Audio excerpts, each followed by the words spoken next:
Skin cancer హ్మ్, మన దేశంలో, భారతదేశంలో కొద్దిగా తక్కువనే చెప్పాలి. అయితే ఇది అల్ట్రా వయలెట్ రేడియేషన్ లాంటిది మనకి తగిలితే తెల్లగా ఉండి మెలనిన్ తక్కువంటారు శరీరంలో. మెలనిన్ పదార్థం వల్లనే మన శరీరానికి మన రంగు బ్రౌన్ కలర్ కానీ, డార్క్ కలర్ కానీ మనకుంటుంది ఇండియన్స్‌లో. అది తక్కువుంటే ఫెయిర్ కలర్‌గా తెల్లగా ఉంటారు. వాళ్ళకి సూర్యరశ్మి అందులో అల్ట్రా వయలెట్ రేస్ ఎక్కువగా తగిలితే కనుక ఈ స్కిన్ క్యాన్సర్ మెలనోమా అనేది రావడానికి అవకాశం ఉంటుంది. తర్వాత పుట్టుమచ్చలు లాంటి మచ్చలు లాగా బయలుదేరి అది మచ్చ పెద్దదవుతూ అది స్కిన్ లెవెల్ కన్నా అది పెరుగుతూ దురద పెడుతూ దాని చుట్టూ అలా ఉండేదాన్ని మెలనోమా క్యాన్సర్ అని, అదే స్కిన్ క్యాన్సర్ అని అనుకోవడానికి అవకాశం ఉంటుంది. దానికి ఆ పుట్టుమచ్చ లాంటి దాన్ని మోస్ సర్జరీ అంటారు. అంటే ఏంటి, ఒక పర్టిక్యులర్ డెప్త్‌లోకి వెళ్ళి దాన్ని సర్జరీ చేయాలి. అది సర్జికల్ ఆంకాలజిస్ట్ వాళ్ళు దాన్ని అల్ట్రాసౌండ్‌లో ఎంత లోతు దాకా అది ఉంది. ఎపిడెర్మిస్, డెర్మిస్ అంటాం మన స్కిన్‌లో 2 లేయర్స్. ఆ డెర్మిస్ దాకా వెళ్ళిందా? ఎంత లోతుకి దాన్ని తీయాలి? ఎంత వెడల్పుకి తీయాలి?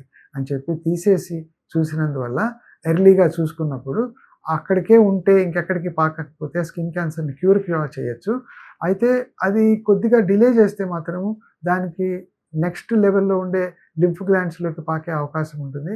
ఇంక అక్కడి నుంచి దాన్ని కంట్రోల్ చేయడమే గానీ దాన్ని క్యూర్ చేయడం తక్కువ ఛాన్సెస్. ఈ కంట్రోల్ చేస్తూ ఎక్కువగా ముందుకు వెళ్ళడానికి దాంట్లో రకరకాల జెనెటిక్ టెస్ట్‌లు, మ్యుటేషన్ టెస్ట్‌లు, బీరాఫ్ మ్యుటేషన్ అలాంటివి ఉన్నాయి. దానికి తగ్గట్టుగా కొత్త కొత్త మెడిసిన్స్, ఇమ్యూనోథెరపీ మెడిసిన్స్ ఇవన్నీ వచ్చినాయి. వీటికి అడ్వాన్స్‌డ్ స్కిన్ క్యాన్సర్‌లో వాడుతూ వాళ్ళని ఎక్కువ కాలం బ్రతకడానికి చేసే ప్రయత్నాలు ఈ రోజుల్లో ఉన్నాయి. ఇతిమిద్ధంగా పలానా డియోడరెంట్ కానీ, పలానాది వాడినందువల్ల స్కిన్ క్యాన్సర్ వస్తుంది అని లేదు. అయితే ఏదైనా గానీ సాధారణంగా జనరల్ క్యాన్సర్ ప్రిన్సిపల్స్‌లో ఇరిటేషన్ శరీరంలో ఏ భాగానికైనా గానీ ఇరిటేట్ చేస్తూ కాన్స్టెంట్‌గా ఉండే దానివల్ల క్యాన్సర్ పుట్టే అవకాశం ఉంటుంది.